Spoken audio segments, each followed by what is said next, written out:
ஆண்டவரே, நீ நினைத்தது ஒருபோதும் தடைப்படாது என்பதை நான் அறிந்திருக்கிறேன் என்று யோபின் புஸ்தகத்தில் நாம் பார்க்கிறோம்.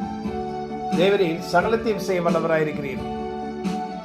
நீ நினைத்தது ஒருபோதும் தடைப்படாது. நம்முடைய வாழ்க்கையில கர்த்தர் ஒரு காரியத்தை நினைப்பாரானால் மனுஷனால் அதை தடை செய்ய முடியாது. நம்மை ஆசீர்வதிக்க கர்த்தர் சித்தம் வைத்திருப்பாரானால் மனுஷன் கர்த்தர் நம்மை ஆசீர்வதிக்கிறதை நிறுத்த முடியாது. ஹல்லேலூயா. தேவ பிள்ளைகளே, இந்த நாளிலே கர்த்தருடைய கரம் நம்ம அமரும்படி நாம் ஆண்டவரிடத்தில் ஜெபிப்போம். சொல்லுவோம் ஒரு வார்த்தையை, அனைத்தும் செய்து முடிக்க ஆற்றல் உள்ளவராய் இருக்கிற தேவநீர், நீ நினைத்தது ஒருபோதும் தடைப்படாத ஆண்டவரே. எல்லாவற்றையும் எங்களுடைய வாழ்க்கையில செய்து முடிக்க வல்லவராய் இருக்கிறீர். நிச்சயமாய் நாங்கள் பெற்றுக்கொள்வோம் என்கிற விசுவாசத்தோடு நாங்கள் இருப்போம். அனைத்தையும் செய்து முடிக்கும் ஆற்றல் உள்ளவரே, நினைத்தது ஒருபோதும் தடைப்படாதையா. நீங்க முடிவெடுத்தா யார்தான் மாற்ற முடியும்?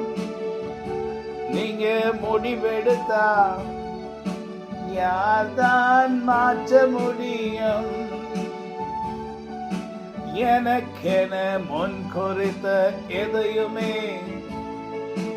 எப்படியும் நிறைவேற்றி நடத்திடுவீர். நமக்காக கர்த்தர் வைத்திருக்கிறதை எப்படியும் நிறைவேற்றி நடத்திடுவார்.